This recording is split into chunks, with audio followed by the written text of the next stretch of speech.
And Joe, Joe, it probably cost him with everything $15 a foot. Well, then they got to pay commission, you know. Mr. Kehoe, if you're ready, we may begin the meeting. Sounds good. Thank you. Okay, I'd like to call to order the special meeting of the Joint Organizational Governance Committee, Board of Retirement, and Board of Investments. Today is Wednesday, February 24th, and the time is now 9:00 a.m. First order of business is the approval of the minutes of the January 21st JOG-C meeting. I'll need a motion for that. Chair Kehoe, if at this time, if I can take a roll call. Oh, please. Yep. Thank you so much. So trustees, at this time, I'm going to take a roll call. Trustees sitting on the Board of Retirement and Board of Investments, Mr. Kehoe, Present. Mr. Santos, Mr. Oakham, Present. Mr. Bernstein, Here. Mr. Knox, Here. trustees on the Board of Retirement, Mr. Pryor, Mr. Harris, Mr. Moore, Here. Mr. Robbins, Here. Ms. Gray, Here. Ms. Sapanta, trustees sitting on the Board of Investment, Mr. Kelly, Present. Mr. Green, Here. Ms. Greenwood, Ms. Sanchez. Thank you. Staff participating in the meeting includes CEO Santos Kryman, AEO JJ Popowich, Chief Counsel Stephen Rice, CIO John Grable. The management team is also participating, and that includes Alan Cochran, Bernie Buenaflor, Carlos Barrios, Carly Natoya, Cynthia Martinez, Kim Hines, Kathy Delino, Semi Vong, Ceslo Templo, Bob Schlofout, Bob Schlofout, Richard Bendel, Ricky Contreras, Ted Granger, and Vincent Lim, as well as Admin Services Analyst Kaylin Ung. So trustees, at this time, if you have a comment or question, please use the Zoom chat option to be placed in the queue, and please mute your mics until you are ready to speak. And Chair Kehoe, we may proceed with the agenda. Great. Thank you, Bonnie. Okay, so next item is the approval of the minutes of the January 21st, 2021 meeting. I'll need a motion. Bernstein, I'll move. So moved, and I'll need a second. Keith, I'll second. Moved and seconded. Okay, please do a roll call. Ms. Greenwood, Mr. Robbins, Aye. Mr. Santos, Mr. Knox, Aye. Mr. Kelly, Yes. Ms. Gray, Yes. Mr. Bernstein, Aye. Chair Kehoe. Aye. The motion passes with all trustees present. Okay. Next item is public comment. Have we received any requests from the public to speak? Yes, we have received several requests. So at this time, I'm going to go ahead and allow the first participant, Robin Davis. One moment.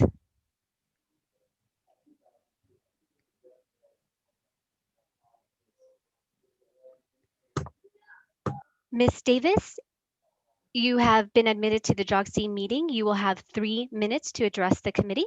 You may begin now.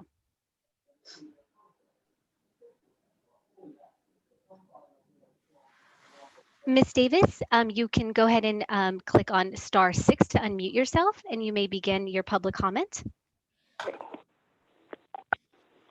Good morning. My name is Robbie Davis. I appreciate an opportunity of speaking this morning.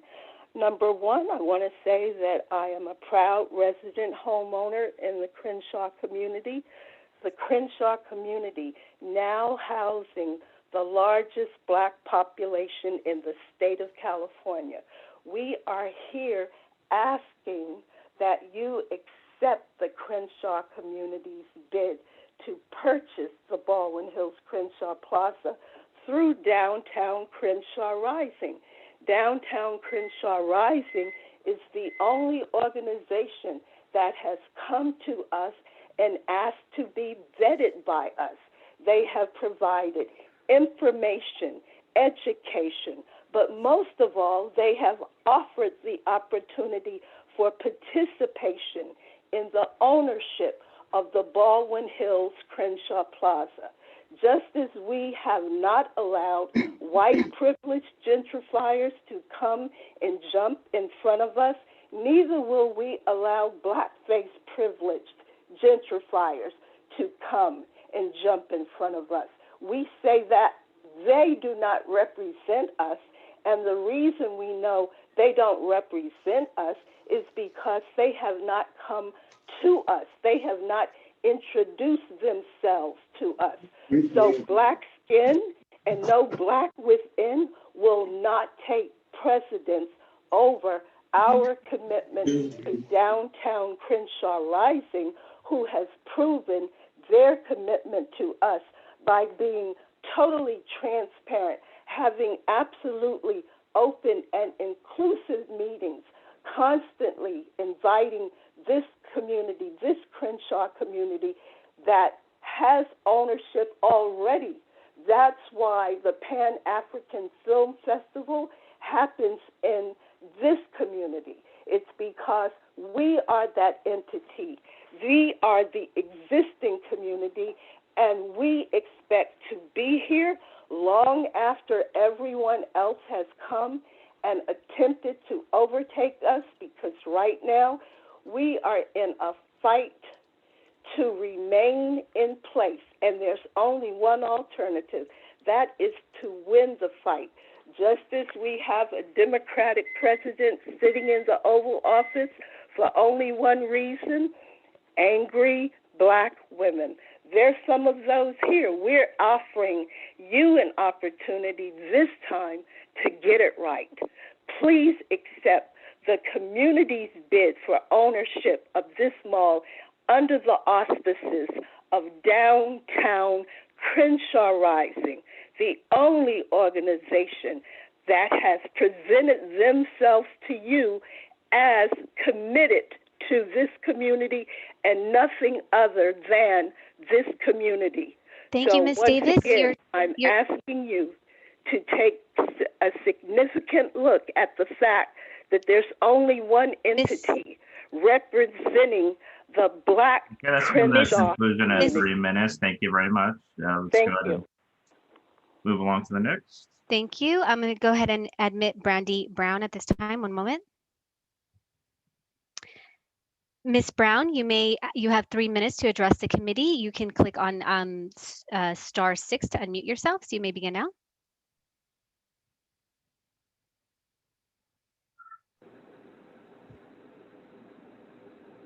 Ms. Brown, you may begin now. You have 3 minutes to address the committee.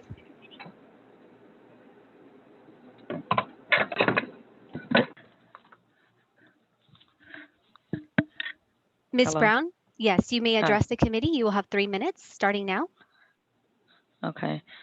So I am with Downtown Crenshaw Rising, and basically we are asking that the community's bid to purchase the Crenshaw Plaza be accepted. We've raised a considerable amount of capital, and we've collected over 23,000 signatures.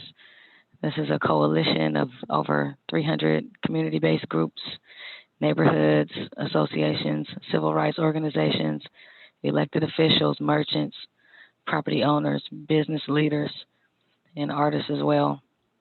And we've submitted a thoughtful and thorough bid with world-renowned partners and credible capital sources. And again, asking that the community bid by Downtown Crenshaw Rising be accepted, and that the decision makers be aware and respectful of the community's right to self-sufficiency and self-sustainability. Thank you. Thank you.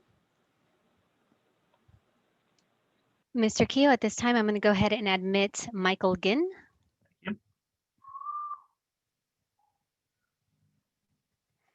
Mr. Ginn, you may address the board. You will have 3 minutes to address the committee. Please click on *6 to unmute yourself, and you may begin now.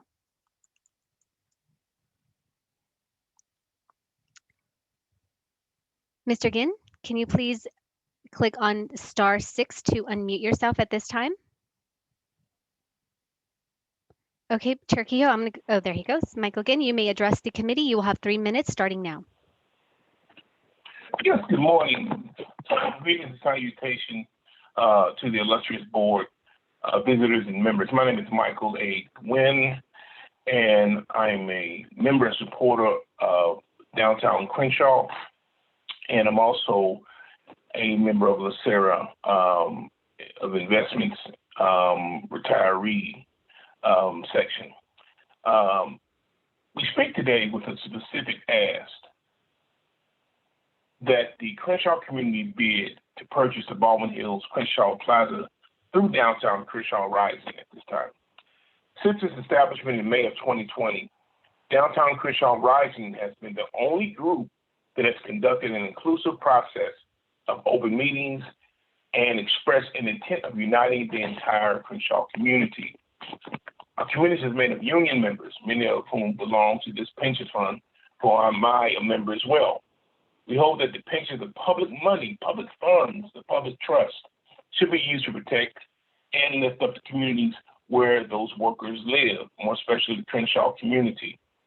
Our community seeks to build wealth through a cooperative ecosystem, starting with these 40 acres and a mall.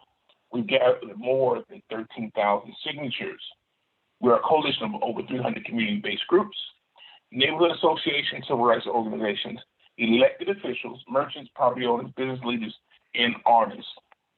We have submitted a thoughtful and thorough bid with renowned partners, incredible capital sources. We look forward to your decision to sell the mall back to the community where it rightfully belongs. I thank you, and I yield the floor back to the chair. Thank you, Mr. Ginn. Chair Kehoe, at this time, I'm going to go ahead and admit Brad Carson.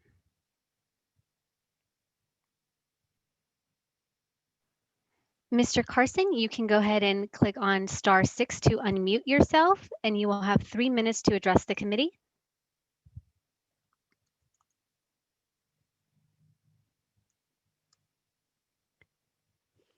Mr. Carson, you can go ahead and select *6 to unmute yourself. Thank you. You may begin to address the committee. You will have 3 minutes starting now. Good morning, dear board members of the pension funds involved in the sale of the Crenshaw Mall. My name is Brad Carson. I am also a LACERA member, LA County Deputy Probation Officer for 33 years. And I live in walking distance and grew up in walking distance and still live in walking distance of the downtown Crenshaw Mall. So I'm 62 years old. I have a personal interest in the Crenshaw Baldwin Hills Plaza Mall, and I am in full support of the downtown Crenshaw Rising. So I'm asking you to support the Crenshaw community's bid to purchase the Baldwin Hills Crenshaw Plaza through downtown Crenshaw Rising, because it is community owned, community driven, has a community wealth building process. The development team is outstanding. Their concept of what is good for people, what is good for the planet, what is good for profit is outstanding. It's 21st century technology with STEM, science, technology, engineering, math, 21st century education, 21st century workforce development. And I am encouraging you with my money, because you are a steward of my retirement fund, to invest into the bid of Baldwin Hills Crenshaw Plaza through the downtown Crenshaw Rising model. Not only that, I would like you to take a look at all the models throughout the United States that use the same type of what's triple bottom line, what's good for people, what's good for the planet, and what's good for profit, and support that with my particular money. With that said, I'm going to be filling out my retirement workshops and papers soon. So I want you to tell me how I can invest my money through you in the Crenshaw, downtown Crenshaw Rising, and any other model like that throughout the United States. With that said, thank you for your time. Thank you, Mr. Carson. At this time, Margaret Toddy will be admitted to the meeting. Ms. Toddy, you can go ahead and click on *6 to unmute yourself. You will have 3 minutes to address the committee.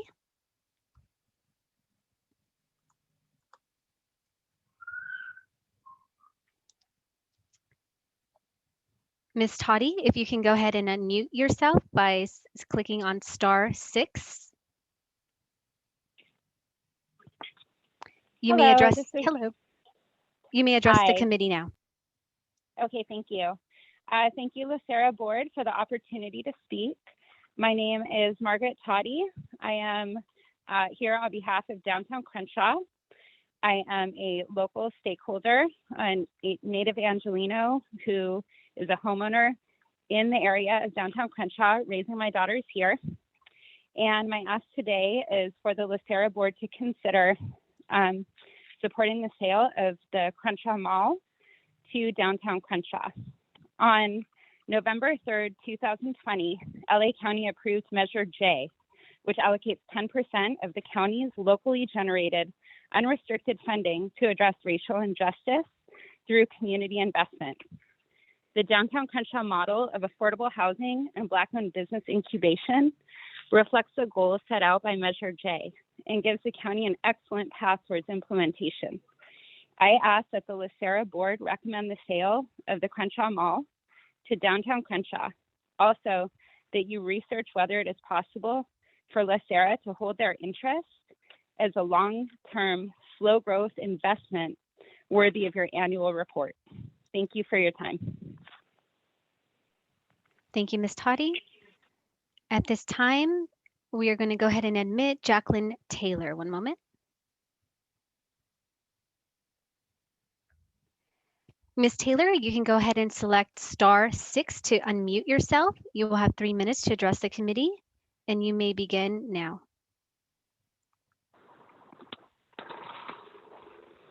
Good morning. Can you hear me? Yes, you may address the board. You will have 3 minutes, and it begins now. Thank you. My name is Jacqueline Taylor, and I am a member of LACERA and have been for over 40 years. I worked with Los Angeles County in public health and in health services for 38 years, and I am enjoying my retirement now. So I want to thank LACERA for the good job that they've done in managing our funds, and I'm so proud and happy that LACERA has done a good job thus far in looking out for pension funds. And specifically to that point, I would like to see LACERA step up to the plate at this moment and actually do more for the community, do more with those pension funds, and do more to represent the interests of county employees. And when I say do more, I'm specifically speaking about community building and community support, community empowerment, and community investment, specifically the Baldwin Hills Crenshaw community. I'm speaking of the mall, and I'm asking specifically, directly, and holding LACERA accountable for taking a second look at the bid offered by Downtown Crenshaw Rising and understanding that it's more than just a financial transaction. It's a community transaction. It's an investment in a people. It's an investment in members like me who would like to see our communities thrive rather than be overrun by gentrification and outside interests. I'm also a graduate of the UC system, and I'd like to see that system, since that has part ownership in this mall, I'd like to see the UC system step up. 40 years ago when I was a college student, that's what we were on the ground demanding, community response, and it's still applicable today, so I'm still asking that UC system as well step up. Downtown Crenshaw is the only organization in this bidding process that has reached out to the large community at large. And in so doing, they have garnered the support of multiple organizations, diverse interests, young, old, rich, poor, all of those persons who are part of the Crenshaw Rising movement, with over 300 members and 23,000 signatures. I want to say that again, 23,000 signatures in support of this effort. I don't see how LACERA can turn its back against that. I'm watching LACERA, and I want to see LACERA do the right thing, and I want to be part of LACERA just changing the game completely. So it has been business as usual, but I suggest that LACERA take a leap forward and take a leadership position in this effort and support the bid offered by Downtown Crenshaw Rising. Thank you, Ms. Taylor. At Thank this time, Michael Goodwin will be admitted to the meeting. Mr. Goodman, you will have 3 minutes to address the committee. You may select *6 to be unmuted.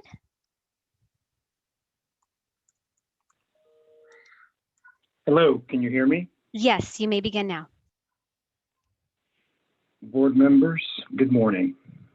Damian Goodman, board member of Downtown Crenshaw Rising.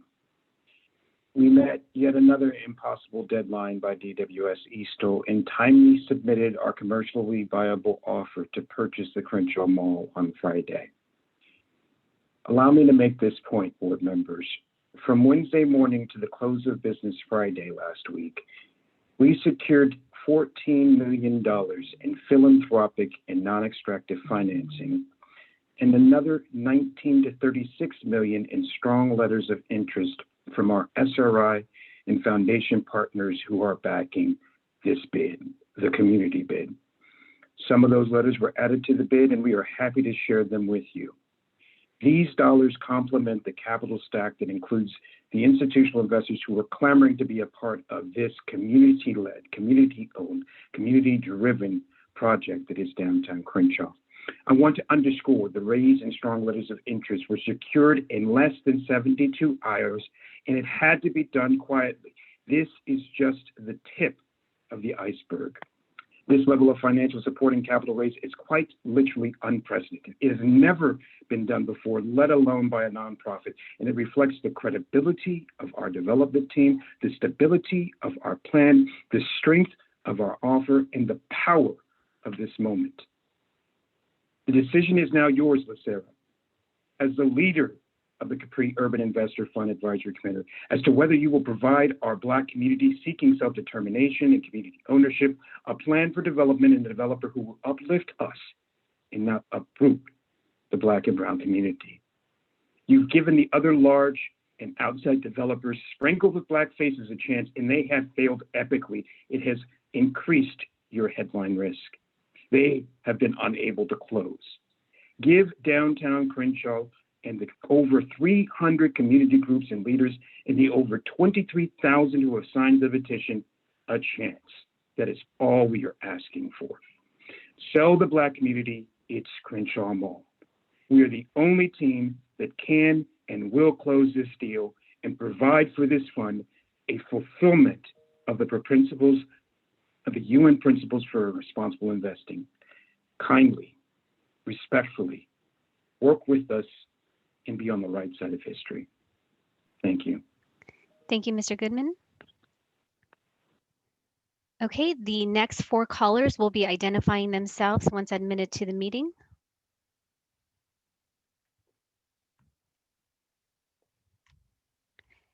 Hello, if you can please identify yourself. You've been admitted to the JOGC meeting. You may select *6 to unmute yourself.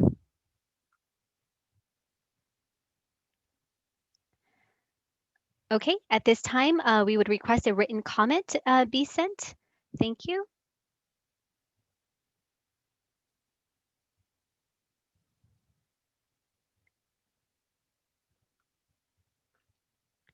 Okay, next public request. If you can go ahead and identify yourself to the committee. You may select *6 to be unmuted.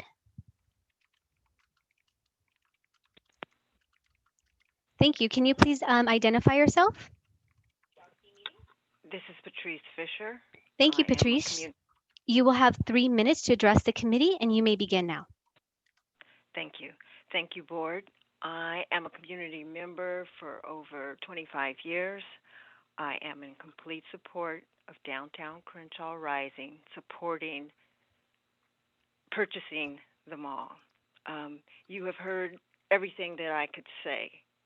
It's an historic opportunity for the LACERA Board to accept this more than qualified bid. You previously have accepted lesser bids. The failed bid of Live Work is an example. Downtown Crenshaw Rising is committed to a vision of community ownership and community wealth building that is only offered through their bid. We ask that you not be fooled by the faces that are coming in and pretending to be community. And I really look forward to coming back and thanking this board for making the historic decision to be on the right side, do the right thing, and support and accept the bid from Downtown Crenshaw Rising. Thank you. Thank you, Ms. Fisher. Okay, next request to speak to the committee. If you can go ahead and select *6 to unmute yourself. Please identify your name at this time. Asaka Umoja. Thank you. You may begin. You will have 3 minutes to address the committee. Okay, thank you. Okay. Good morning. My name is Asaka Umoja. I'm with the Hyde Park Organizational Partnership for Empowerment, which is an organization that has worked in the African American community for over 30 years to address the issues of bringing developments to the African American community to address the neglect of South Central Los Angeles. You as a board this morning have an opportunity to change the course of history. This is an opportunity to address. Ms. Emoji, you can go ahead and mute your live stream and continue. You have 2 minutes and 20 seconds. We are in support of ownership, community ownership. Investments in this downtown Crenshaw offers the opportunity to build an economically viable institute to create communities that contribute to the vitality of Los Angeles, creating local access to services versus traveling across town to acquire services and amenities that serve the interests of the African American community. This is an opportunity for you to help again change the course of history by truly supporting an institution, Downtown Crenshaw Rising, to heal the racist, classist trends. Go ahead and mute your live stream and continue. You have 2 minutes and 20 seconds. We are in support. Thank you. Does that conclude your comments? No, it doesn't. I'm just a conflict. Okay. The Downtown Crenshaw Rising to heal the racist, classist trends that have continued to oppress and suppress the growth of communities. So I'm just looking forward to this board showing some consciousness as we move into a little deeper into the 21st century, that you do hear the voice of the community and know that we are supporting an institution that is truly speaking on behalf of the community and in the interest of the community. Thank you for your time. Truly hope you hear our voices this morning. Thank you. Next request, if you can go ahead and select *6 to be unmuted, and please identify yourself to the committee.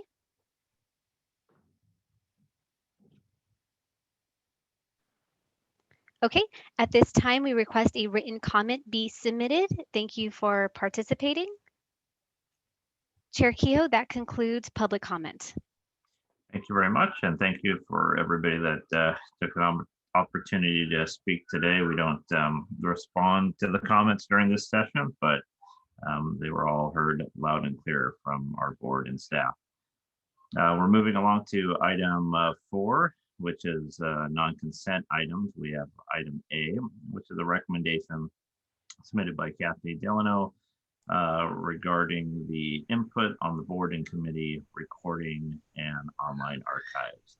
I'll go ahead and let Kathy introduce it, and then we can have a discussion amongst the board. Thank you. Good morning, Chair Kehoe and trustees. I'm here this morning to talk about the recordings of open board and committee meetings. A year ago, when we held board meetings and committee meetings, they were on site and they were recorded and stored on DVDs. Once COVID struck, that we changed our approach.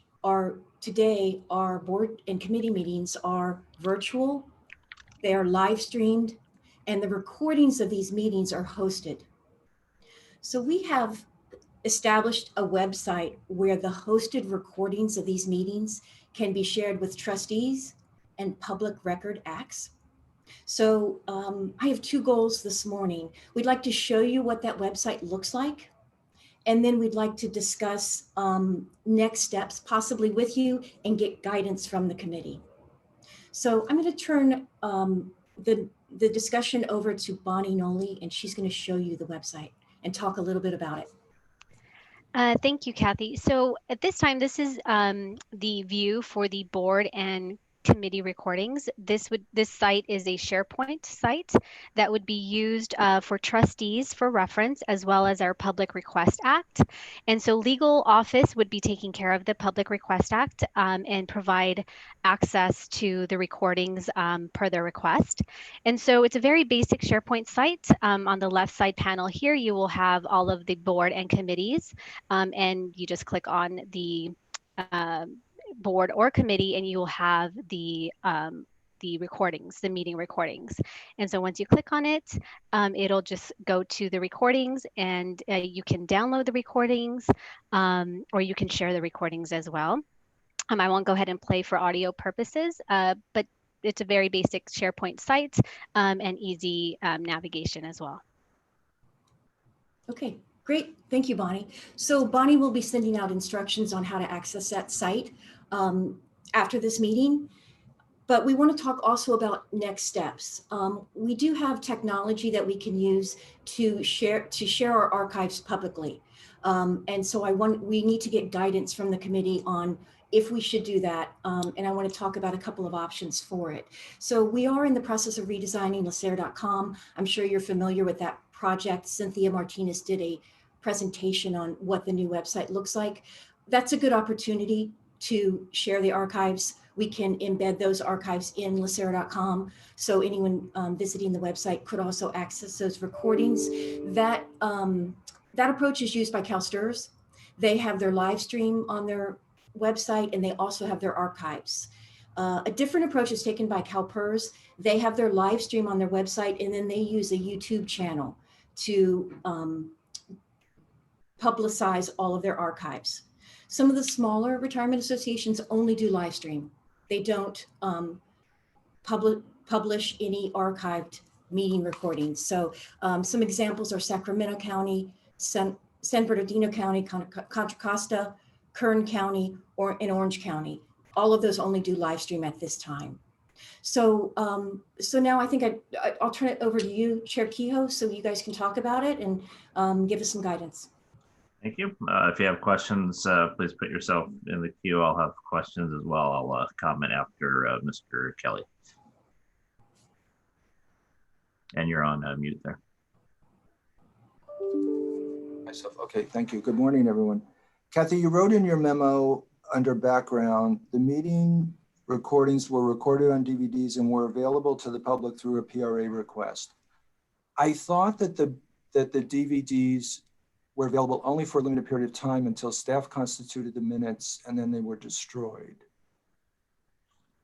Can you comment on that? So maybe, I wonder if Steve Rice could comment on the retention of the DVDs. Yes, LACERA has historically had a 60-day retention period for or actually even less, for the DVDs. They were used primarily and retained primarily as an aid to preparing minutes, and then were destroyed with the minutes being the official record of the meeting. However, for legal reasons, about 2 years ago, maybe a little bit more, the legal office put a hold on all DVDs, and we've been holding them for at least least 2 years, and we have all meetings. We should have in an event, and I believe we do have all meetings during that period. And going forward, it's our expectation that we will continue to retain the DVDs, although we've now got this new technology. Why did you put the hold on the retention? For reasons related to pending legal issues and claims. Okay, and then you write, Kathy, in the next paragraph, you write, with meetings being held virtually, meeting recordings are now being saved electronically. And I didn't get the connection between virtual meetings and the electronic storage of the meetings. That didn't necessarily follow to me, so I was confused there. Okay, sure. So when we started hosting our meetings virtually, we started using a hosted solution for the recordings as well. And they're not being stored on DVD any longer. I got it, okay. And so what you just showed us on SharePoint was audio only or audio and video? It's both audio and video. Okay, and that would be archiving, that's not addressing live streaming. Correct. Okay, so that functionality is available now. What is your concern with limiting it to only the board and members or others who request the meeting audio or video through a Public Records Act request? I have no concerns. I just wanted to make sure the board and the committee is aware of the technology that's available and get guidance. And we're also observing other retirement associations, how they publish their archives, and just want to make sure that the committee is aware of what is possible. The trustee, if I can interject, it's really from our perspective a policy issue that the board would, whether it's a board of retirement, board of investment, would provide us staff guidance on whether or not they want to provide a link to the public to our meetings, recorded meetings. So that's really what we'd like to discuss here, whether or not that's something that the board members would like to move forward on, or they'd like us to study more, or what have you. Or, so that's really the purpose of this particular discussion. No, I understand. I'm just trying to clarify some points in the memo that I didn't understand. Yeah. What I'm interested in terms of oh, I know. So October 2020, there was a rather robust discussion about this at the JOGC. Mr. Knox asked, and I know this because I recorded the meeting. Mr. Knox asked, following up on Stephen Rice's comments about the pros and cons of contracting this out to a private vendor. Mr. Rice had commented on one vendor specifically who seemed to have a big book of the business nationwide. I didn't see that contracting out versus doing this in-house discussion addressed in the memo, and I just wondered why. Because we're looking for a policy decision if we should proceed with distributing and publishing the archives. So you would look at private sector options after the policy decision? Sure. Okay. So I think what I'm attracted to after this memo is kind of a two-step proposal. One would be as soon as practical, making the SharePoint site available to all. It seems a little odd to me that we would, if my neighbor Sally across the streets requests a copy of the meeting through a Public Records Act request, she can get it, but I as a retired member can't. That just, it's an unnecessary obstacle to transparency in my mind that we're setting up. That is a little problematic to me. And it's functionality that's available and is up. So there's little that has to be done incrementally. I think it would be prudent to save the live streaming issue for when the website is up, because that's where you could give that functionality kind of a new sexy front door and continue to work through any kind of implementation issues that you would have on live streaming. So I'm attracted to the idea of as soon as possible making the SharePoint information on SharePoint site available to all, and then putting on the to-do list the live streaming functionality related to the go live for the LACERA website. I just wanted to see what the other comments are. I'm not making that motion right now, but that's where my thoughts are. Thank you, Mr. Chair.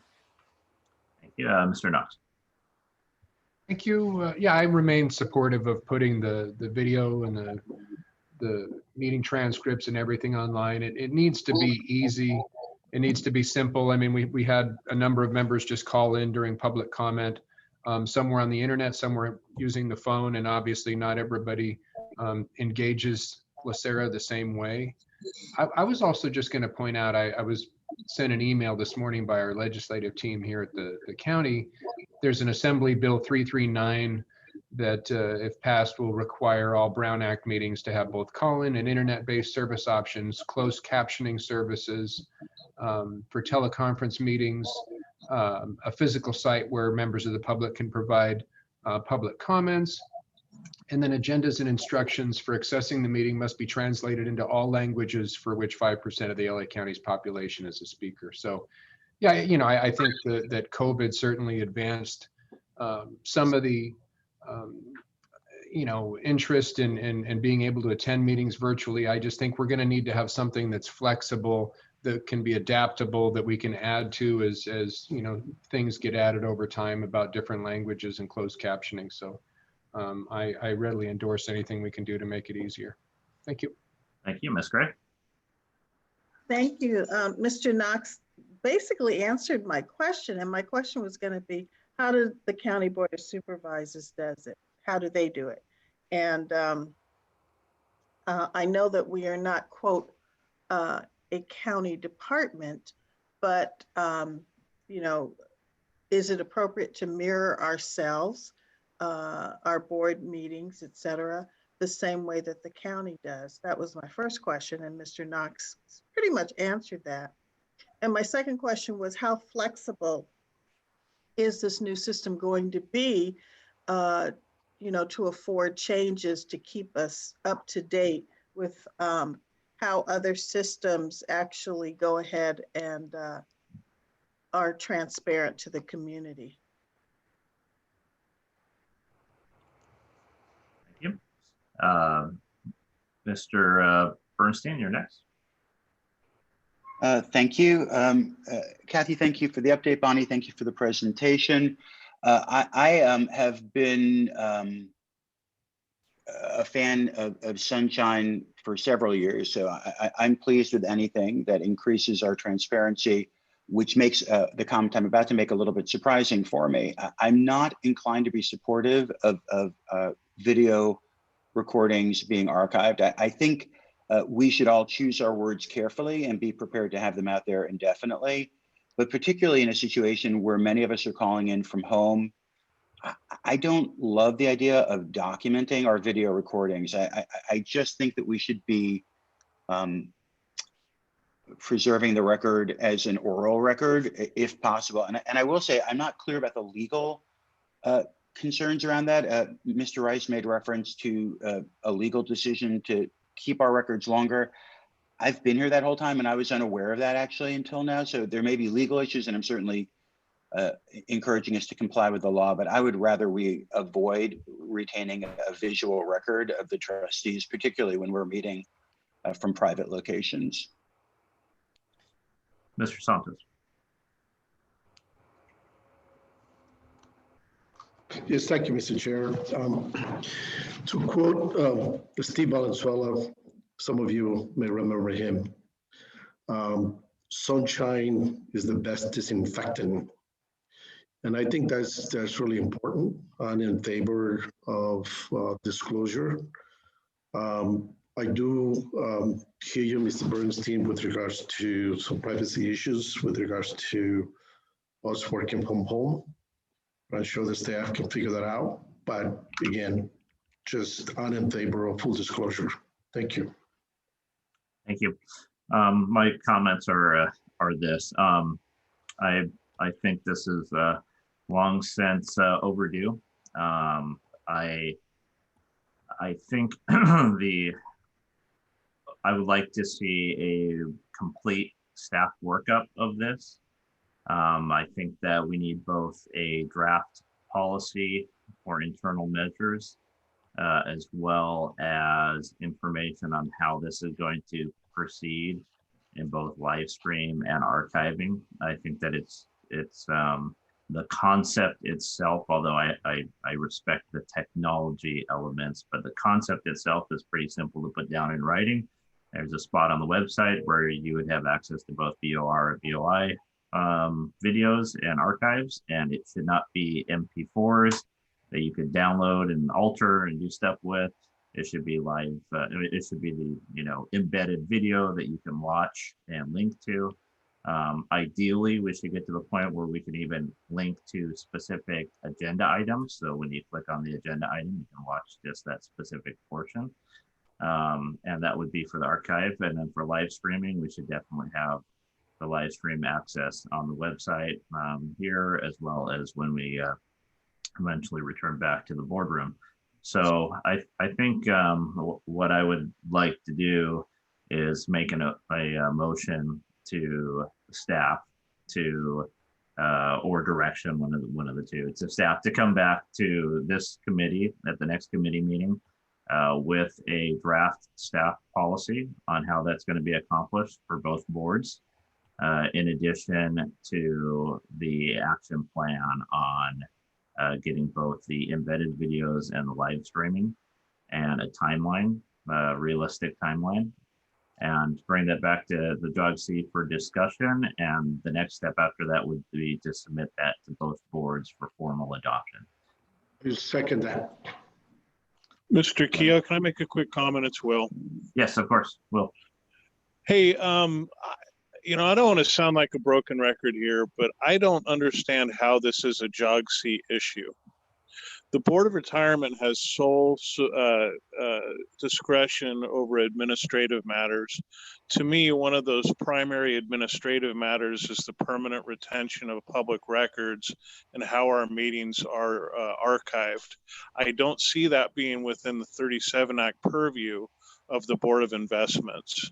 I understand it affects their daily or their meetings and how those meetings are archived and how they're retained, but I think that it should be the Board of Retirement based on its makeup and its mandate that it determine what is best for LACERA as far as the retaining of those records, not the Board of Investments. And I don't see anywhere within the 37 Act that would allow them that authority. So thank you, and broken record out. Mr. Rice, can I ask for your opinion on this scenario? Because I think this would address Mr. Pryor's concerns. If the Board of Retirement voted to say we are going to put every video on, we're going to go with the recommendation, and the BOI said, nope, we're not. We don't want any of our videos, we don't want any of our meetings recorded. Who would win in that scenario? Would the BOI be able to prevent the BOR from requiring all meetings on both sides of the table to be recorded? I know it's controversial, but there's a legal answer to that. So if that were the direction that we went, would the BOI be able to prevent the BOR from going that route? The issue of the document retention policy, which includes records of board meetings, is within the purview of the Board of Retirement, and the Board of Retirement has acted on the document retention policy in the past, and the records, the RIM policy that admin maintains. So that is within the scope of the Board of Retirement. If the Board of Retirement took an action on that subject that was not accepted by the Board of Investments, the Board of Retirement action as the body responsible constitutionally and under Cyril for the administration of the system would prevail. The approach that's being taken here is consistent with the JOGC charter. We could draw a strict line and leave it with the Board of Retirement, or we can recognize that this is an issue when we're talking about particularly the live streaming and also even the recordation of meetings something that affects both boards, it would be reasonable for the board, both boards, as a policy matter, consistent with the charter that both boards have adopted for the JOGC, to continue down the path that's being discussed here. So there's a bigger issue here with respect to strict lines between the boards, and so that would be my response to the question. Okay. So ultimately, what I heard there was that for commodity between both boards, it's best for both boards to discuss this item, but technically what Mr. Pryor said is accurate. The jurisdiction of retention of records is under the BOR. Correct, although we do legally, yes, but here we also have a policy, a JOGC charter that's been approved by both boards that gives matters of policy affecting both boards to the JOGC. So the boards have considered this issue generally, and by general I just mean policies that affect both boards, and have established this JOGC structure to address them. But Mr. Pryor is correct as a matter of if we want to be strict constructionists with respect to Searle and have a bright line there, the records retention and storage and use procedures of LACERA are a matter for the Board of Retirement's administration. So let's go with this. Since the charter is clear that it does fall within our purview, and out of respect for the overall system, the way we're going to do it is bring it back to the JOGC to discuss and then provide it to both boards for adoption. So we're not trying to override anything, we're just helping with the flow of this information. Let's proceed with the motion that's on the table. It's moved and seconded. And then what we'll do is that we'll Mr. Pryor's overall issue, I think, should be kicked to Mr. Bernstein and the Board of Retirement for looking at that internally and how they want to proceed with any, overall discussions on the JOGC and BOI overlap and all that good stuff. But for this specific issue, let's proceed with the motion that's there, which is that we direct staff to come back to the next JOGC meeting with a written policy and a action plan on how to proceed, and then we'll analyze it from there and provide guidance to both boards. So that's the motion on the table. If there's any further comments on those, I see Mr. Kelly, you have a comment? No, I withdraw my comment. Thank you. Okay. Any further comments on the motion before we proceed to a vote? I see none. Let's go ahead and move with a vote. Ms. Greenwood. Could we restate what the motion is? I somehow missed that in the discussion. Okay.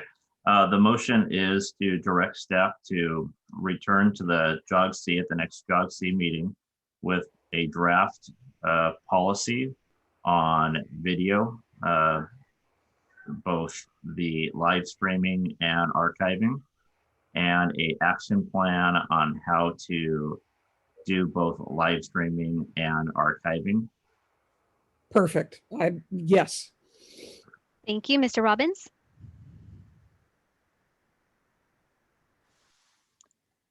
I'm an aye. Thank you. Mr. Santos? Yes.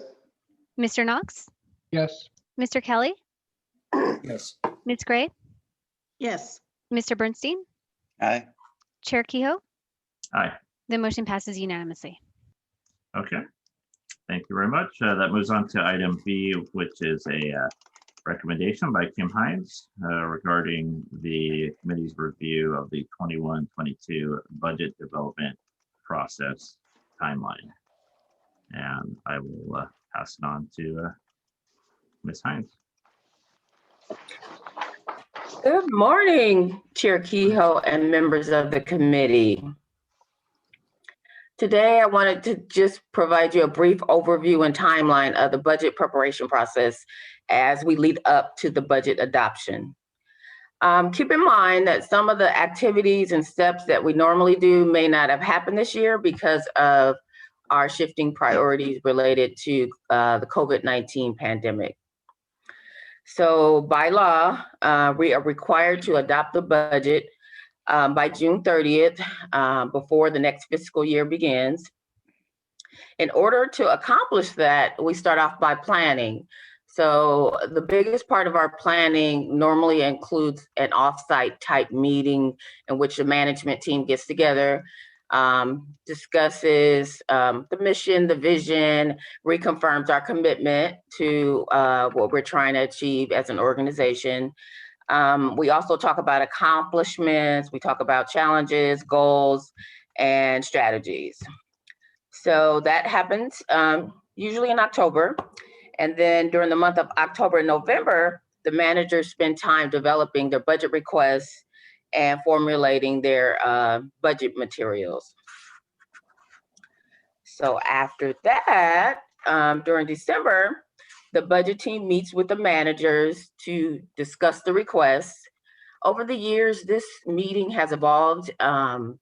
Now we do joint meetings, including HR, systems, and administrative services. Usually in this process, there's usually a request for new staff. And in that sense, HR is there to support the managers with making sure they're following the correct guidelines in order to add staff to our budget.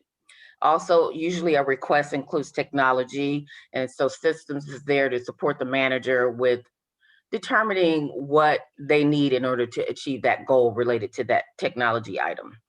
And lastly, oftentimes when there's a staffing request, there's a need for space because sometimes the manager doesn't have any space to house the new staff. So administrative services is there to make sure that those issues are resolved. So I would say that meeting over the years has evolved and become the best it has been in a while. So during January and February, the management team meets with the executive team to present their proposed budget. These meetings are quite interesting and sometimes challenging in the sense that the managers are required to come to this meeting prepared to justify any need for increasing their budgets related to staffing, technology. And so it requires some preparation in the sense that you're required to bring statistics, you're required to bring historical data, anything that it takes to prove this need, whether it's pie charts, flow charts, whatever it is, they have to bring it to justify a case for adding positions or new technology. So after that, the executive office determines which requests will be approved. And at that time, my team, we begin to crunch the numbers in order to generate the actual costs related to the new budget, to the proposed budget, I should say at this point. So in April, we will be presenting to your committee the draft budget. In May, we technically have the budget hearings and for the boards and the public. And then lastly, in June, we have the adoption by both boards. So that pretty much in a nutshell is the game plan and what we're expecting to do to get done by the June 30th deadline. So if you have any questions, I'm here to answer. Sounds good. What's the plan if in June one of the boards does not adopt the budget or has issues that need corrections with the budget? We've run into that discussion before in the past, and I hate to have the board's hands tied where we have to adopt something that maybe we don't feel comfortable with. Well, so I can jump in legally on that, but Santos, you want to go first? No, go ahead. All right. Under Searle, there's a specific section that deals with the adoption of the budget by both boards, and both boards must adopt a budget by the end of the fiscal year. So it's a statutory mandate, and we need to design a process to meet that statutory mandate. The budget can be adjusted mid-year, and Mr. Kryman has initiated that process at LACERA starting this current budget year with a discussion that was held in December, but we have to have a budget by the June 30th deadline. Yep. Have Mr. Bernstein in the queue. Did Ms. Kryman, did you have a comment on that before we move to Mr. Bernstein? And I have a clarifying question. Okay. So if you're, Yeah, go ahead. Before my comment, which is, I do remember one colorful year where it appeared we might not adopt the budget on time, but my recollection is that you can effectively adopt a continuing resolution. And since we're planned to have everything adopted by June 9th, practically speaking, and this is already looking like a non-contentious year, I'm happy to say, but we would have time to agendize and approve an emergency continuing resolution. Mr. Rice, isn't that correct? Yes, you could continue the existing budget. In effect, there are other steps that could be taken that would comply with the requirement to have a budget, and then it would be adjusted later. So that's second best, but if technical compliance, yes, that would work. Not encouraged legally. Not desirable procedurally either, but practically achievable. Kim, thank you for the excellent presentation. I'm going to move staff recommendation. I'll second. Mr. Keogh, I'm sorry. Yes. And my one comment is this. I appreciate Mr. Kryman's indication that part of one of my desires in the budget has been to see a budget that's as accurate and reality-based as possible. And one of the innovations that he and staff have been promoting is sort of a mid-term course correction reevaluation. I just would, this is fine because it's the process of adopting this budget, but as we go forward, I would hope to continue developing that planned midterm review as almost a formal part of the process, because it does make it a lot easier to narrow in the original budget when we know that we're going to be reviewing it midterm. Yes, that is definitely part of the game plan in terms of our regular budget process. There will be a mid-year budget adjustment. There may be two, depending on what's going on. COVID is a really good example. We made a mid-year adjustment, I think, back in April. And then we did a mid-year budget adjustment this year in December. And so we're going to continue that. But I do want to just let the committee know that last year we took a very hard-line approach with our budget. We didn't allow any requests for additional positions, for example, and we were looking to look at more information, more metrics, more operational challenges, and so on and so forth that we needed to try to understand in order to put the budget together. This year, the approach is a little different, and you should all be aware that I've taken more of an operational approach where the managers are building a case for additional positions, and so you should see as part of the proposal, the proposed budget, additional positions based on workload, based on challenges. The trick is trying to figure out how much of that is COVID related and how much of that is just normal course of business. And so that is the challenge of the executive team at this particular point. But we are going, in this particular instance, in this budget season, to allow the operations to dictate a lot of the requests that you will be seeing and considering and debating as part of the budget process. So hopefully that helps. Thank you. Thank you. I see. I have Mr. Kelly. Thank you. Thank you, Kim, for the presentation. I did have a number of detailed questions that I'm just going to forward to you and save the committee's time. So I just want to give you a heads up on that. Okay, thanks. Perfect. Any additional questions or comments? I think our timeline is good and consistent with kind of the goal of the DOGC and the overall board. So appreciate this going into effect here. We have a motion on the table. It's been moved and seconded. So let's go ahead and take a roll call vote. Ms. Greenwood? Aye. Mr. Robbins? Aye. Mr. Santos? Aye. Mr. Knox? Aye. Mr. Kelly? Yes. Ms. Gray? Yes. Mr. Bernstein? Aye. Chair Kehoe? Aye. The motion passes unanimously.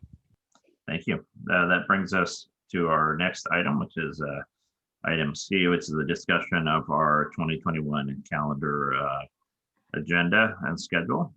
You'll have a memo dated February 19th, 2021. This is the proposed discussion points. We can also discuss any possibility. I'd like to hear from the committee if and the board if there's any additional items that we'd like to put on the jog seat for consideration for this calendar year. This is the opportunity to bring them up, and we can talk to staff about the viability of putting them on for discussion. So I will open it up now. Everybody should have seen the memo, so if they have any questions about any of those items, please bring them up now. And if you have any recommendations for items to include, please address at this point. I have Mr. Kelly. Thank you. Thank you for putting the list together. I think it's important that we address or consider addressing a use of name policy for LACERA. And by that, I mean an organizational policy that would delineate the mechanisms by which a request to use LACERA's name is received, approved, evaluated, the circumstances under which that would be approved or not approved. Organizationally, many organizations have such policies, and it's not limited to, and use of name is broadly defined. It includes, for example, under Board of Investments, it would be consideration of an investment firm that wants to use LACERA as a reference. I mean, things like that. So I don't think we don't have one, Mr. Sanchez, that confirmed to me, and I think it's prudent that we consider evaluating one or developing one. So I would ask that we put that specific issue on the list. Okay, and Mr. Rice, if we did that as part of the July 21st discussion where we're talking about the media policy, ethical conduct, I think it kind of fits nicely in there. Is that possible? Yes, that's feasible. Okay. What we'll do is we'll adopt these unless I hear some sort of objection from anybody on the committee. So let's go ahead and agendize that for our discussion on July 21st. I have Mr. Knox. Thank you. One thing I'd like to suggest, and I don't know the exact timing of it, but an evaluation of options for coming up with either rotation or changes in committee or board leadership each year. Right now, I think my perception is that the process is just kind of every year a little haphazard and based on individuals expressing interest. I'd be curious to get feedback on what other systems do in terms of a nomination process, whether there's a committee that proposes names or people express interests. I would just like to see some sort of formality brought to that process. So that's my suggestion for an idea. Okay, before we formally adopt, I have Mr. Bernstein up next, and since you're the chair of the other board, maybe you can comment on it, and then we can see what direction we want to go as a committee. Mr. Bernstein. I see no harm in a review of how we select leadership and how other systems do it, and as always, our goal should be to maximize our mission, but I think comedy and collegiality would generally be agreed to be a part of that. This doesn't strike me as always the most collegial system, but it may be the best system available, and a review seems like the way of getting a better sense of that. So I would be supportive of Mr. Knox's suggestion, which is not what my comment was about, but to answer your question, Chair Kehoe, I would be supportive of that. Before we move on to your second comment on that, then if I don't hear any objection, then what we'll do is we'll direct staff to bring that back to the discussion point, and I won't tie up staff's hands on when the calendar is and how much effort and work into it, but let's just direct staff to bring that back to the discussion, and definitely a lot of research on how other boards and public bodies do that, and not just pension boards, but also council, city councils and things like that. Okay, Mr. Bernstein, go ahead and proceed with your. So I have two things. One is to pick up on Mr. Pryor's comments earlier. I thought Mr. Pryor's comments were excellent. I also thought Mr. Rice's response was clear. It does seem that the JOGC charter, which was approved by both boards, sets things up the way that we're doing them.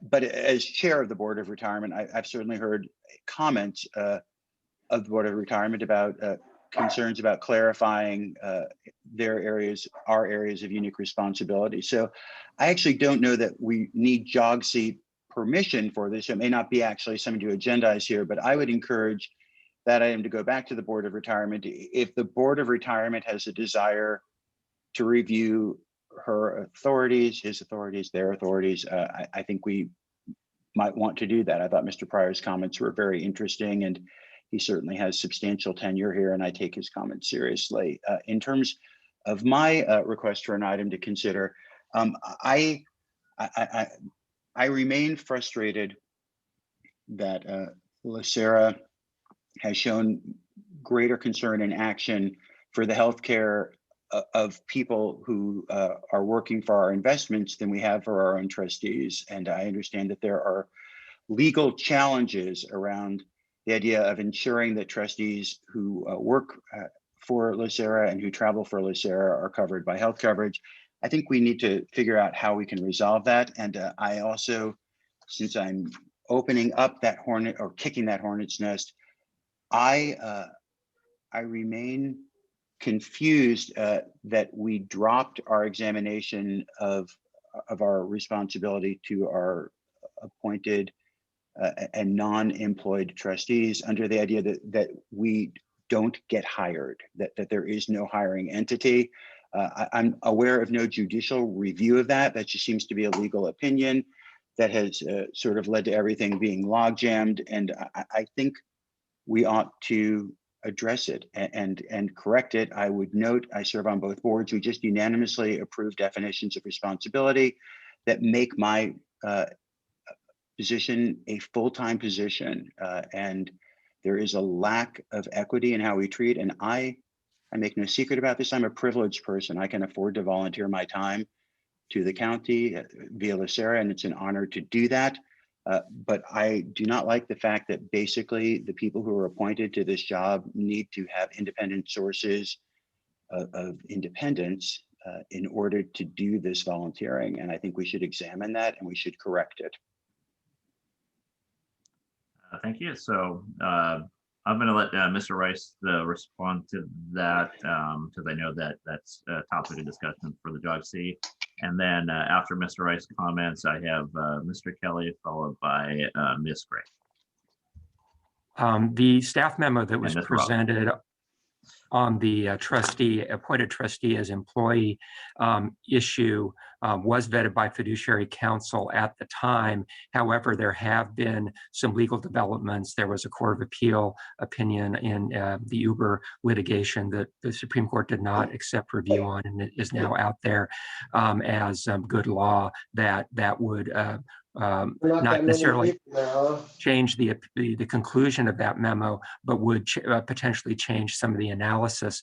So based on that, and also because we have a new fiduciary council panel and the issue continues to be of concern to trustees, I have already spoken to Bob Klausner and Ashley Dunning to team up to address both the general bundle of rights that could be associated with the trustee as employee issue, and then also separately the healthcare issue, and bring back their collective wisdom on that and opinion, and actual opinion from them on this without staff direction or monitoring by the July meeting or sooner if they are able to do that. And they're already busily working away on that subject. So we are working on this. Trustee Bernstein, Chair Keogh, and other committee members and board members, and we will be trying to come back with further input on this again, and we will no later than July. I'm not saying the opinion's going to change from them, but we'll let them as fiduciary counsel research the issue and come back to you with their point of view. I should also give a heads up in connection with this issue that both fiduciary counsel have flagged for me a potential ethical and conflict issue that may affect the board's ability to act on this, because we're talking about a subset of trustees as opposed to an issue of general application. We're not prejudging that issue either, but just simply flagging it as something that they mentioned to me on their own initiative they'll be looking at as part of the analysis of what can be done. Chair Kehoe, I appreciate Mr. Rice's comments. I'm supportive of his recommendations, and I would note that this has been an unresolved question for almost 30 years, and that simply does not mean that this will not be the year that we resolve it. And that would be a nice feather in your cap, Chair Kehoe, if we could get this resolved this year, because it has been almost 30 years that these questions have been percolating. I don't need any feathers in the cap, but I will do it for the board. So without objection, we'll add a healthcare and employee discussion for trustees no later than the July meeting. Okay, so we have, I have 4 additional people in the queue, so we're going to go with Mr. Kelly, followed by Ms. Bray, followed by Mr. Robbins, followed by Mr. Santos. Thank you. I support Mr. Bernstein's comments. I have found now that I'm an elected representative and not serving as the county treasurer, that the county's position, Mother County's position on this is very problematic to me.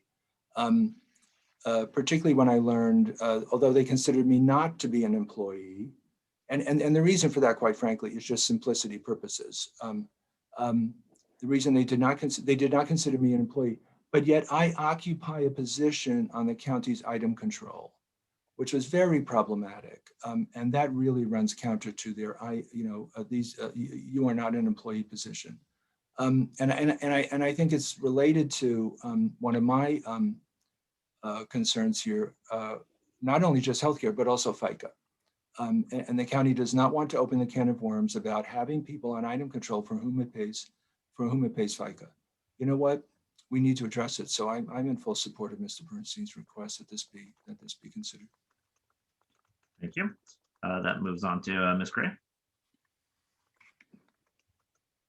I just have a request. I looked on our website, maybe I'm looking in the wrong areas, but there's been a lot of mention of our JOGC charter, and can staff pull a copy of it and send it to us? Because I recall there were a lot of changes maybe a couple of years ago.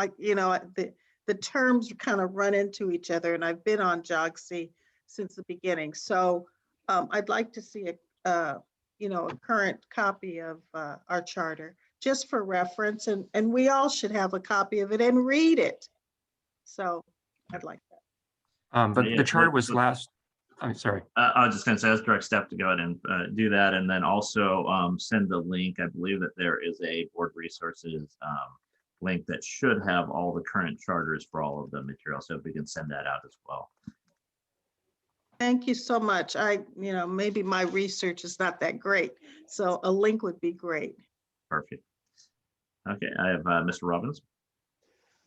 A couple of things. I'm open to certainly Mr. Knox and Mr. Bernstein's issues, so hopefully we can look into that and make some progress. Lastly, I want to circle back to Mr. Pryor's comment earlier in the meeting. I think the lines between the Board of Investment and the Board of Retirement have become way too blurred, and I would like to see JOGC address that issue and come up with a little bit better defined role for each board, and what each board can and cannot do with respect to the decision making and the oversight of the organization. Thank you. Mr. Santos. Thank you, Mr. Kehoe. Just a couple points here. So we, as many of you know, I've been on the Board of Investments for about 16 years or so. And the issue that Mr. Pryor raised is something that we have discussed several times in the past. We have obtained legal opinions from outside counsel. So we have discussed that. I'm not objecting that we discuss it again. I think it will be great to review that once again, but hopefully we can put it to rest. I don't think it's productive to get into jurisdictional fights which should all be working together. And also for that, the other issue with regards to Mr. Bernstein and Mr. Kelly's comment, what I would request is that when the staff evaluate the issue of employee versus appointee or elected, that the staff also research with regards to the ability legally and otherwise to transfer of to have LACERA reimburse our respective departments for the work that we do in LACERA. So that way it takes away from Mr. Rice's comment that it's limited to just one set of trustees, so individuals. If we would take a look at the entire organizational structure in terms of the boards and whether or not it is feasible, I believe, I could be wrong, I believe CalPERS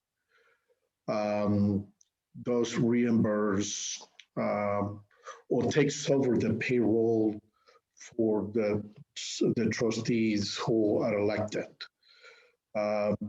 We raised this issue years ago. I think Mr. Pryor may recall that. I just don't remember what the outcome was. But anyway, I think my humble request is that that in the chair's directive to the staff, it will be proper to include my request to evaluate transferring the budgeting process from the departments to LACERA. Thank you. I 100% agree with you, Mr. Santos. I have been blessed with some awesome bosses over the years that have put up with my roles and responsibilities on this board, as right now out of the office and this and the time and effort and energy that it takes to research and review it. And the department has bore a lot of that responsibility.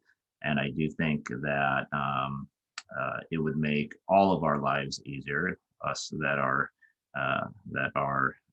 employed, and our departments much easier to deal with us and our time away if they were compensated for that or offset for that. So I definitely would like to include that as part of the overall discussion that is going to take place here.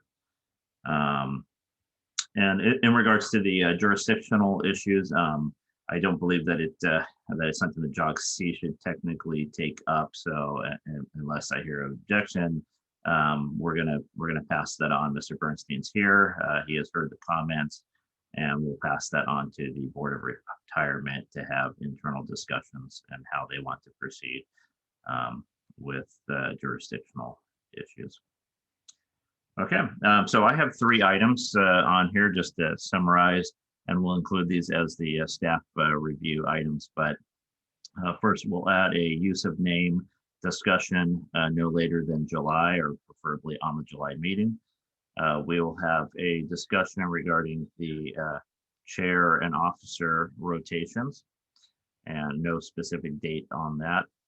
And we'll have a discussion on the healthcare employee and reimbursement issue that we just discussed no later than July. Okay, that now brings us along. I actually was a comment, Mr. Kehoe. Yes. I just wanted to endorse Mr. Santos's suggestion, but I wanted to frame it in a slightly broader way. I think that one of the things that JOGC can best do is support comedy among the boards and between the boards. And want to acknowledge we've had a substantial change of leadership this year. That was something that was worked on a great deal last year. I want to see it continued worked on. And I think it's important that we recognize that that trustees share equal authorities and should be as much as possible equally situated. So to me, all process that sort of makes us a more efficient and more recognizable collective is advantageous for promoting comedy. And I just think that our members are counting on us for that, and they benefit from that. And that when we can take actions on procedure to support that, it's a great thing. Thank you. I have Mr. Rice. The JOGC charter anticipates and provides that the committee will act on its meeting schedule for the year. So this was set up as an action item. I don't know that it needs to include the specific agenda topics, but the calendar is something that if it's acted upon by the committee would be consistent with the charter, and also set those dates in stone as something that the committee endorses and has approved. Okay. I'll move the dates in the calendar. Perfect. I'll second it. I'll second it, as long as, just to confirm that that's basically as read by Chair Kehoe with the amendments provided by the trustees. Yep, I'm good with that. So the motion on the table is to adopt the calendar with the 3 additional items. It's moved and seconded. Any further discussion? Seeing none, let's go ahead and do a roll call. Ms. Greenwood? Aye. Mr. Robbins? Aye. Mr. Santos? Aye. Mr. Knox? Aye. Mr. Kelly? Yes. Ms. Gray? Aye. Mr. Bernstein? Aye. Chair Kehoe? Aye. The motion passes unanimously. Perfect, thank you. That brings us along to item 5, which is a report on the final budget control report. And back to you, Ms. Hines. Okay. This report is related to our final budget control report for the year ending June 30th, 2020. So basically, it summarized all the expenditures that happened during that fiscal year and compared against the budget to figure out the under or over expenditure. So for LACERA's administrative budget, we had the budget was 94.6 million. The actual was 85.6. And so we recorded an under expenditure of about 9 million. The retiree healthcare benefits program budget, the budget was 8.2. We had actual expenditures of 6.8 and ended up with an under expenditure of 1.4.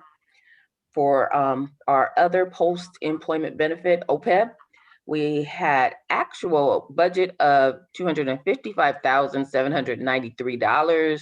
We had actual expenditures of $246,318. We ended up with an under expenditure of $9,475.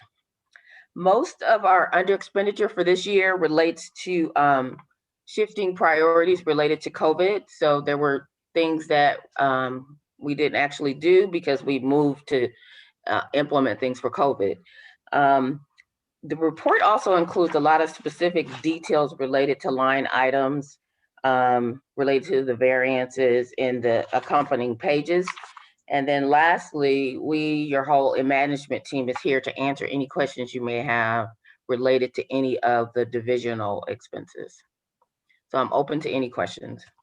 Thank you. Normally we'd be shocked at those numbers, but the under expenditure numbers, but I'm sure we're given a nice pass due to the COVID issue and the ultimate unanticipated budget development when we were putting it together. So any questions or comments from the JOGC in regards to our final budget expenditures?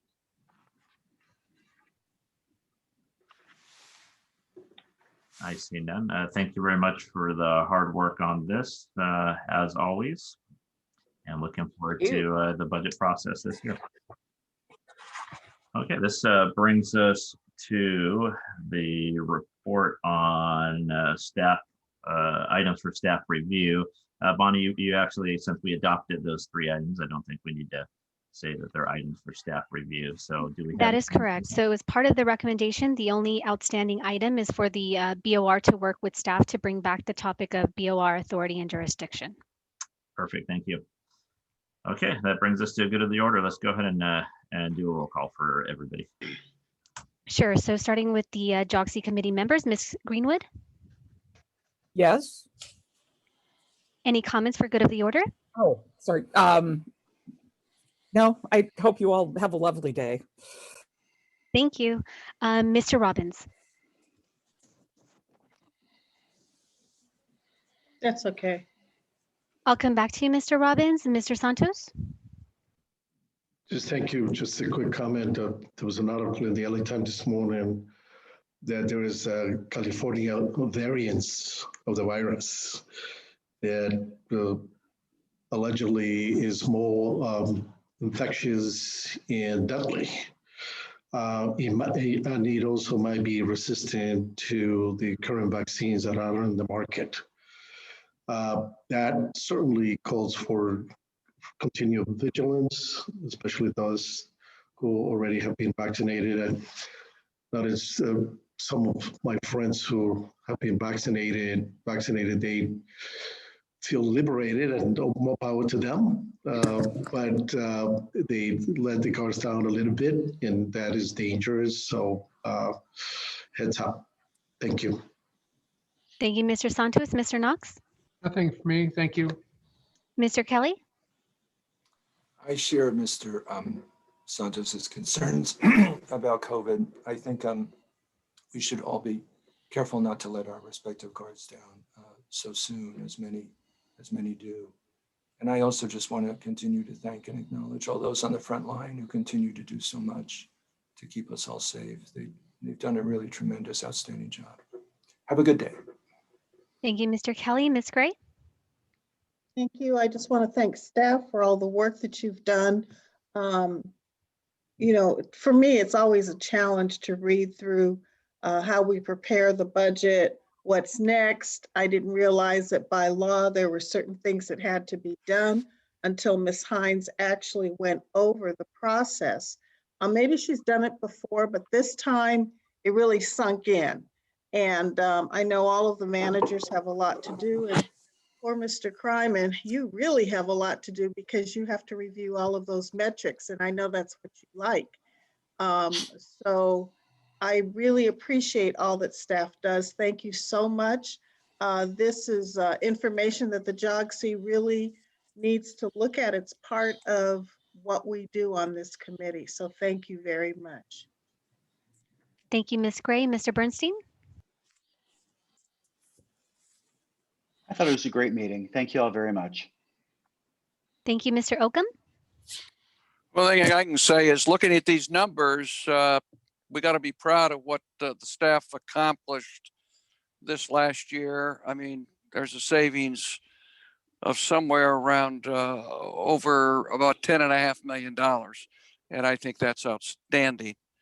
So we'll keep up the good work and look for the final budget on June 30th. Thank you, Mr. Oakham. Mr. Pryor? Nothing to add. Thank you. Thank you. Mr. Moore? I have nothing else to add. Thanks. Thank you. Mr. Green? Nothing. Thank you. Thank you. Going back to Mr. Robbins? I have nothing. Thank you, Mr. Robbins. Mr. Kryman? I just wanted to recognize my staff and all the hard work that they've done, not only in preparation of the JOGC, but for all the committees and the support that they've been providing, not only the Board of Retirement, the Board of Investments, but also myself. I do want to especially recognize Kim and Kaylin, our budget team. They've done a really, really great job this year, anticipating a lot of the questions that I had last year. So actually this year, moving it forward, and they've done a really, really great job putting everything together. And now it's just a matter of us getting it to the board for consideration. And we're looking forward to that discussion. And it's going to be a really I think it's going to be a really excellent budget moving forward, and it's going to address some of the shortfalls, operational shortfalls that we need to address, quite frankly. So thank you, Kim and JJ, the rest of my team, and Kaylin, if you're out there, I appreciate everything. Also, my IT folks have done a phenomenal job. So shout out to you all. And everybody have a nice weekend. Thank you, JJ Popowich. No, I'll just echo what Mr. Kryman said. Thank you to the team. The staff does a tremendous job. They work very hard, and it's nice to recognize them and let them know in a public format that we appreciate them. So thank you, everybody. Have a great weekend as well. Thank you, Mr. Rice. Nothing, thank you. Thank you, and Chair Kehoe. Thank you. I definitely share Ms. Gray's comments. I appreciate the hard work and energy and effort that goes into the budget. I love everything having to do with computer IT and everything having to do with budgets and finances. So yes, I wear a propeller head, but I enjoy it. I enjoy looking through the staff work, and I think that we do a phenomenal job, and we continue to do a phenomenal job. So thank you to all the staff and all the energy and effort into this, and looking forward to next budget year.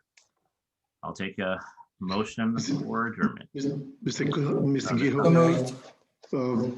I respectfully request that we adjourn this meeting on behalf of the 500 million plus victims of COVID. Absolutely. Without objection, we will take adjournment in their honor. So moved. Thank you all for coming. Thank you, sir.